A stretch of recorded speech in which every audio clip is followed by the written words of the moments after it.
तो चलिए फिलहाल फटाफट खबरों में इतना ही। एक बार फिर से स्टूडियो का रुख कर लेते हैं, जहां पर विस्तृत खबरों के लिए सहयोगी प्रियंका मौजूद हैं। जी प्रियंका। बहुत शुक्रिया हेमंत आपका। और चलिए रुक कर लेते हैं, इस बीच एक बड़ी खबर मिल रही है चित्तौड़गढ़ से, जहां पर पानी में डूबने से 3 लोगों की मौत हो गई है। खदान में मूर्ति विसर्जन के दौरान ये बड़ा हादसा हुआ। मौके पर निम्बाहेड़ा सदर थाना पुलिस पहुंच चुकी है। निम्बाहेड़ा अस्पताल की मोर्चरी में शव को रखवा दिया गया है। निम्बाहेड़ा सदर थाना इलाके के कचरिया खेड़ी की यह घटना है। तो एक और बड़ा हादसा चित्तौड़गढ़ में हुआ है। मूर्ति विसर्जन के दौरान 3 लोग डूबे हैं और डूबने से 3 लोगों की मौत हो गई है। फिलहाल तीनों के शव को मोर्चरी में रखवा दिया गया है।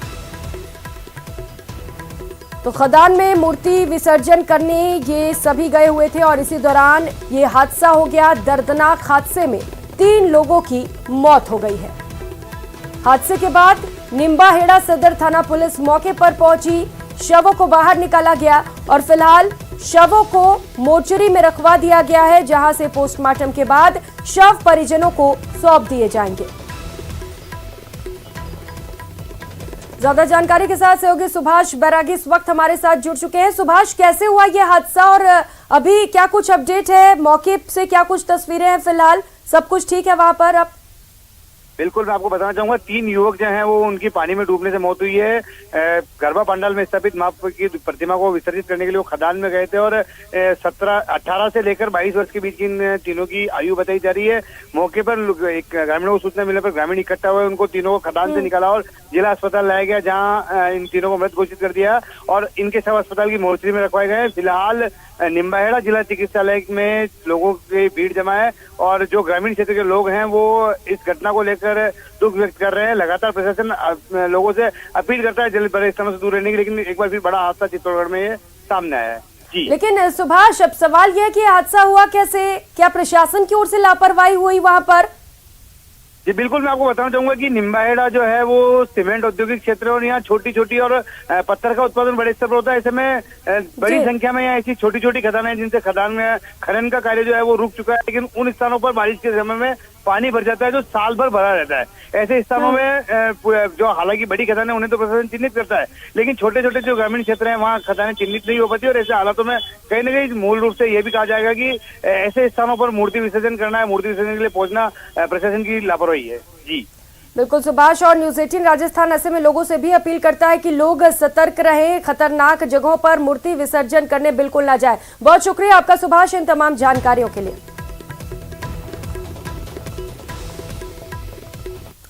और रुक करेंगे अगली खबर का। टोंक में कांग्रेस के वरिष्ठ नेता रामविलास चौधरी और पुलिस के बीच झड़प हो गई, जिसके बाद पुलिस रामविलास चौधरी के साथ धक्का मुक्की और जबरन कर उन्हें गाड़ी में बैठाकर थाने ले गई। क्या रही वजह, किस बात पर हुआ बवाल, देखिए इस रिपोर्ट में।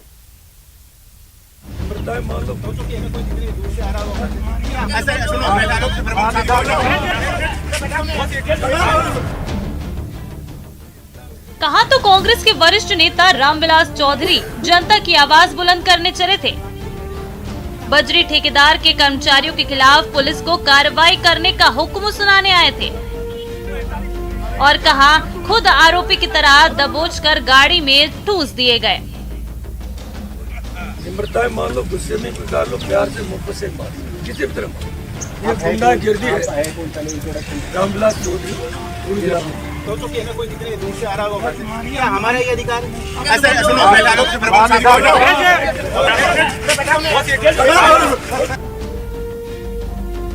तस्वीरें टोंक की हैं। टोंक मालपुरा मार्ग पर बजरी ठेकेदार के कर्मचारियों की दबंगई से परेशान ग्रामीणों ने जाम लगा दिया था। कांग्रेस के वरिष्ठ नेता रामविलास चौधरी परिवार के साथ कहीं निकल रहे थे। भीड़ देखकर आक्रोशित ग्रामीणों के समर्थन में पुलिस के साथ वार्ता करने पहुंच गए।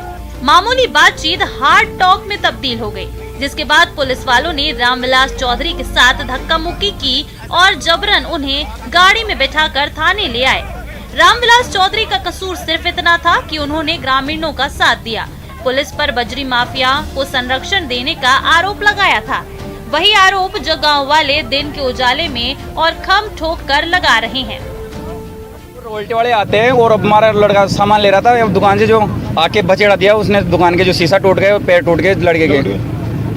लेकिन किस तरीके का आतंक है यहाँ पर? सर ये मनमर्जी कर रहे हैं राल्टे वाले और प्रशासन के साथ है, बिना नंबरी की गाड़ी है इनके पास, काले शीशे कर रखे हैं, रोड पे दौड़ाते हैं, बहुत गाँव में घुसते 5 तरीके से। ये रॉयल्टी वालों की यहाँ पर जो दादागिरी है वो चलती है। ये आते हैं, बिना नंबर की इनकी गाड़ियाँ होती है, इनके गाड़ियों के शीशे काले रंग के होते हैं, ये गांव में घुस जाते हैं बहुत स्पीड से। इनसे अगर कोई कुछ कहे तो ये दादागिरी करते हैं, मारने पीटने पर उतर जाते हैं। ग्रामीण बजरी रॉयल्टी नाका कर्मचारियों पर दबंगई का आरोप लगा रहे हैं, पुलिस पर संरक्षण देने का आरोप लगा रहे हैं, जबकि पुलिस कह रही है कि अगर उसे रॉयल्टी नाका कर्मचारियों के खिलाफ शिकायत मिलेगी तो कार्रवाई जरूर होगी। आतंक है तो कोई शिकायत करो, मैं रिपोर्ट मांग रहा हूँ, आए जब से रिपोर्ट दे रहा हूँ, कोई रिपोर्ट नहीं देना चाह रहा। बार बार कह रहा हूँ भाई रिपोर्ट दो, हम कार्रवाई करेंगे, लेकिन रिपोर्ट दे ही नहीं। बार बार कहा, अब तक रिपोर्ट नहीं दी जा रही है। सर रिपोर्ट दी गई है आज, क्या रिपोर्ट में दिया गया है? क्या अभी तक मेरी नॉलेज में नहीं, रिपोर्ट नहीं दी गई मुझे तो। दरअसल बजरी ठेकेदार के कर्मचारियों का इलाके में आतंक है। इस बार बजरी ठेकेदार के कर्मचारियों ने युवक से मारपीट की, जिसके बाद लोगों में आक्रोश फूट पड़ा। गुस्साए ग्रामीणों ने टोंक मालपुरा मार्ग पर जाम लगा दिया। ये रॉयल्टी वाले बता रहे हैं और ये बिना मतलब के ऐसे गाड़ियों को बहुत तेज रफ्तार में चलाते हैं। ये नहीं देखते कि यहाँ पर कोई चौराहा है तो धीरे चलाए, ये भी नहीं देखते। और जो अड्डे आता है उसको बिना मतलब के मारते हैं। सभी को बजरी माफिया समझ के। मैं एक दुकानदार, मेरा कोई बजरी से लेना देना नहीं है। पुलिस ने लोगों को हटाने के लिए बल प्रयोग किया, जिसके बाद रामविलास चौधरी ने ग्रामीणों के समर्थन में पुलिस से बातचीत की। रामविलास चौधरी का कहना है कि ग्रामीण को पहले माफिया पीटते हैं और इसके बाद पुलिस उन पर डंडे बरसाती है। अब तक भोले भाले ग्रामीण पुलिस से पिटते रहे हैं, लेकिन इस बार खाकी का कहर खादी पर बरपा है। लोगों को अपने नेताजी पर भरोसा है। उन्हें यकीन है कि इस बार बजरी ठेकेदार के कर्मचारियों की दबंगई का कोई न कोई ठोस इलाज जरूर निकलेगा। न्यूज़ 18 राजस्थान के लिए टोंक से दौलत पारीक की रिपोर्ट। और अब बात एक धमकी भरे कॉल की। मुंबई में सर HN रिलायंस फाउंडेशन अस्पताल को एक अज्ञात नंबर से आज धमकी भरा कॉल आया। फोन करने वाले ने इस अस्पताल को बम से उड़ाने के अलावा रिलायंस इंडस्ट्रीज लिमिटेड के चेयरमैन और MD मुकेश अंबानी, उनकी पत्नी नीता अंबानी और दोनों बेटों आकाश और अनंत अंबानी को जान से मारने की धमकी दी। DB मार्ग पुलिस स्टेशन में इस संबंध में केस दर्ज किया गया है और पुलिस फिलहाल कॉलर की तलाश कर रही है। रेल की ओर से बताया गया है कि आज दोपहर 12:57 पर और फिर शाम 5:04 पर सर HN रिलायंस फाउंडेशन अस्पताल के कॉल सेंटर पर एक फोन आया, जिसमें अस्पताल को उड़ाने की धमकी दी गई और मुकेश अंबानी, नीता अंबानी, आकाश अंबानी को जान से मारने की धमकी दी गई। फोन करने वाले ने एंटीलिया को उड़ाने की भी धमकी दी है और अंबानी परिवार के सदस्यों को कई बार धमकियां भी दी। पुलिस ने मामले पर शिकायत दर्ज कर ली है और पूरे मामले पर जांच जारी है।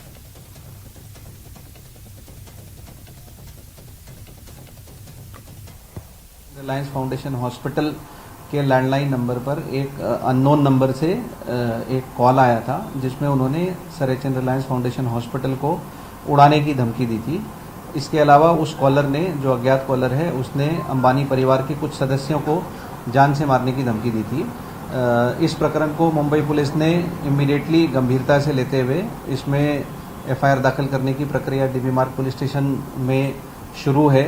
HN रिलायंस फाउंडेशन हॉस्पिटल और एंटीलिया, ये दोनों जगह पे एंटी सबोटेज चेकिंग भी कराई गई है और यहाँ पे सुरक्षा में बढ़ती भी की गई है, सुरक्षा को इन्हांस किया गया है यहाँ पे। और फिलहाल यहाँ रुकेंगे एक छोटे से ब्रेक के लिए, लौटेंगे फौरन।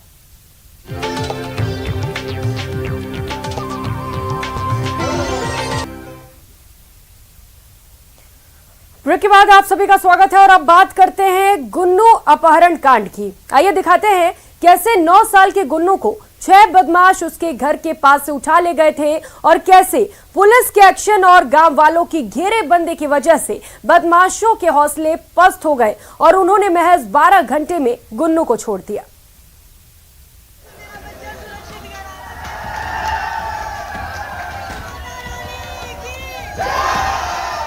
जिगर का टुकड़ा जब काल के गाल से सकुशल घर लौट आता है तो घर वालों के चेहरे यूं ही खिलखिला उठते हैं। आसपास के लोग यूं ही आशीर्वाद देने पहुंचने लगते हैं और हर कोई उसका कुशल क्षेम जानने की कोशिश में लग जाता है। ये तस्वीरें भी उसी परिस्थिति की हैं, जब सीकर के रहने वाले महावीर हुडा के 9 साल के बेटे धीरेश हुडा उर्फ गुन्नू को 50 लाख की फिरौती के लिए बदमाश उसके घर के पास से उठा ले गए थे। वो तो गनीमत थी कि अपहरण के कुछ ही देर बाद पुलिस एक्शन में आ गई। साथ ही उसके अपहरण की खबर के बाद आसपास के गांव वाले भी एकजुट होकर बदमाशों के पीछे लग गए और सबकी कोशिशों की वजह से महज 12 घंटों में ही गुन्नू घर लौट आया। आपकी दुआएं सबका सब कुछ था, मेरा बेटा सकुशल घर लौट आया। आप सभी को कोटि कोटि धन्यवाद। माता रानी का आशीर्वाद था, माला जी की मेहर थी, मेरे बच्चे को खरोंच भी नहीं है। आप सबका बहुत बहुत धन्यवाद। बहुत बड़ा योगदान रहा है प्रशासन का, गाँव का, और एक ये कह सकते हैं कि एक शिक्षा नगरी सीकर पे एक बहुत बड़ा ये एक अटैक हुआ था। इसलिए हर ये कह सकते हैं कि पूरे राजस्थान का ही हर पर्सन एक ही समझने लग गया है कि ये मेरा बेटा है। गुन्नू की घर वापसी से जहां उसके परिजनों की जान में जान आई है, वहीं स्थानीय पुलिस से लेकर प्रदेश के मुखिया तक राहत की सांस ले रहे हैं। खास बात यह है कि सीएम अशोक गहलोत ने खुद इस परिवार से फोन पर बात भी की है। बहुत चिंता लगी, सुबह से ही चिंता लगी हुई थी, बहुत चिंतित थे हम लोग। और राजेंद्र पारिक का फोन भी आया, धोतारा जी का ट्वीट भी आ गया था। और यहाँ में आई जी मुझे मालूम है, मुझे मालूम, आई जी को मैंने भेज दिया था यहाँ से। और पुलिस का शुभकामनाएं सर, धन्यवाद गवर्नमेंट की तरफ से, पूरे प्रशासन को संभाल रखा था यहाँ पर। Thanks sir. नहीं भाई, हमारा फर्ज था, बच्चा मिल गया, चिंता लगी हुई थी हम लोगों को। आपको बता दें कि बदमाशों ने गुन्नू के अपहरण के पहले 2 दिनों तक उसके घर के आसपास की रेकी की थी और इसके बाद मंगलवार की सुबह करीब 7:45 बजे के आसपास जब गुन्नू के नाना उसे स्कूल छोड़ने जा रहे थे, तभी बदमाशों ने उन्हें मारपीट कर गुन्नू को बोलेरो गाड़ी में डालकर फरार हो गए। कोचिंग संचालक के बेटे के इस कदर अपहरण से शहर में हड़कंप मच गया। पुलिस और आसपास के लोग एक्शन में आ गए और सब बदमाशों की तलाश में लग गए। खास बात यह है कि ये बोलेरो कई सीसीटीवी की तस्वीरों में नजर आई थी। बदमाशों ने अपहरण के कुछ देर बाद परिजनों को फोन कर 50 लाख की फिरौती की मांग की। इधर और चलिए अब देख लेते हैं जयपुर की 10 बड़ी खबरें। सीएम अशोक गहलोत ने सीएमओ में अभाव अभियोग से जुड़ी अहम बैठक की। इस दौरान प्रदेश के अभाव अभियोग अध्यक्ष पुखराज पराशर और सभी संबंधित अधिकारी भी सचिवालय में मौजूद रहे। जयपुर एयरपोर्ट पर फ्लाइट्स के बंद होने का सिलसिला रुकने का नाम नहीं ले रहा है। हालांकि ये संकट सिर्फ घरेलू उड़ानों को लेकर है। जयपुर में बाइक सवार बदमाशों ने महिला से पर्स छीनने की कोशिश की। पर्स छीनने के दौरान आरोपियों ने महिला को धक्का मारा, जिससे महिला घायल है। सरकार की बॉन्ड नीति के खिलाफ दूसरे दिन भी रेजिडेंट डॉक्टरों का कार्य बहिष्कार जारी रहा। नॉन प्रैक्टिस अलाउंस को लेकर वित्त विभाग ने कुछ चिकित्सकों को राहत दी। वित्त विभाग ने एक स्पष्टीकरण जारी कर कुछ कैटेगरी के चिकित्सकों को राहत दी। राजधानी जयपुर वासियों को 250 करोड़ से तैयार हुए सड़क एलिवेटेड रोड की सौगात मिलने जा रही है। पूर्ववर्ती बीजेपी सरकार का ड्रीम प्रोजेक्ट द्रव्यवती नदी का हाल बदहाल हो चुका है। करीब 1800 करोड़ रुपए की लागत से तैयार द्रव्यवती नदी का निर्माण जयपुर वासियों को दुर्गंध, गंदगी और बीमारियों से राहत दिलाने के उद्देश्य से किया गया था। जयपुर में खाद्य और नागरिक आपूर्ति मंत्री प्रताप सिंह खाचरियावास ने विजयादशमी के मौके पर सरकारी आवास पर शस्त्र की पूजा अर्चना की। जयपुर के नाहरगढ़ बायोलॉजिकल पार्क में दरियाई घोड़े यानी हिप्पो से फिर से खुशखबरी मिलने वाली है। जयपुर में जारी वन्यजीव सप्ताह के तहत विभिन्न कार्यक्रमों का आयोजन किया जा रहा है। आज स्मृति वन में नेचर वॉक और बर्ड वॉचिंग का आयोजन किया गया। इस बुलेटिन में फिलहाल इतना ही। आगे देखिए प्राइम डिबेट सहयोगी हेमंत के साथ। नमस्कार।